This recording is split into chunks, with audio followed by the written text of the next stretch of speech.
नमस्कार, हिमाचल अभी देख रहे हैं आप। मैं हूं आपके साथ अवंतिका खत्री। राशन कार्ड के तहत खाने का सामान लेने वालों के लिए एक राहत भरी खबर सामने आई है।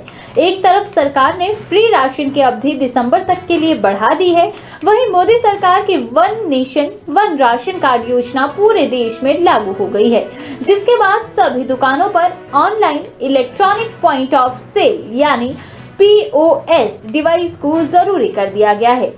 सबसे खास बात यह है कि सरकार के इस फैसले का अब असर भी दिख रहा है।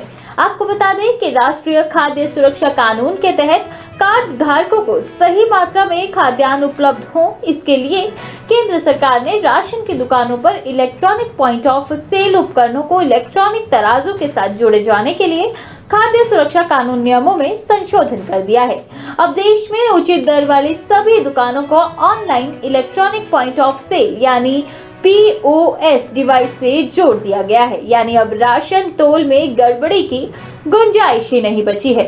पब्लिक डिस्ट्रीब्यूशन सिस्टम के लाभार्थी को किसी भी सूरत में कम राशन ना मिले, इसके लिए राशन डीलरों को हाइब्रिड मॉडल की पॉइंट ऑफ सेल मशीनें दी गई हैं। ये मशीनें ऑनलाइन मोड के साथ ही नेटवर्क ना रहने पर ऑफलाइन भी काम करेंगी। अब कार्ड धारक अपने डिजिटल राशन कार्ड के इस्तेमाल से देश में किसी भी उचित दर की दुकान से राष्ट्रीय खाद्य सुरक्षा कानून के तहत सामान मिल सकेगा। राष्ट्रीय खाद्य सुरक्षा कानून के तहत सामान ले सकेगा। सरकार का कहना है कि ये संशोधन NFSA के तहत लक्षित सार्वजनिक वितरण प्रणाली के संचालन की पारदर्शिता में सुधार के माध्यम से अधिनियम की धारा 12 के तहत खाद्यान्न ताल में सुधार प्रक्रिया को और आगे बढ़ाने का एक प्रयास है।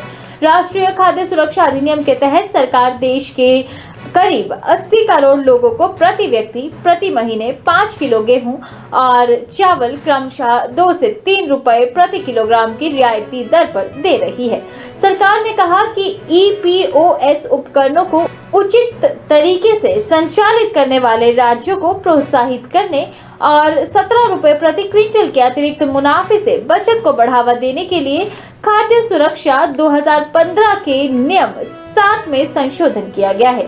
इसके तहत पॉइंट ऑफ सेल डिवाइस की खरीद, संचालन और रखरखाव की लागत के लिए प्रदान किए गए अतिरिक्त मार्जिन से अगर किसी भी राज्य या फिर केंद्र शासित प्रदेश को बचत होती है तो इसे इलेक्ट्रॉनिक तौल तराजू की खरीद, संचालन और रखरखाव के साथ दोनों के एकीकरण के लिए उपयोग में लाया जा सकता है। तो खबर में फिलहाल के लिए बस इतना ही। नमस्कार।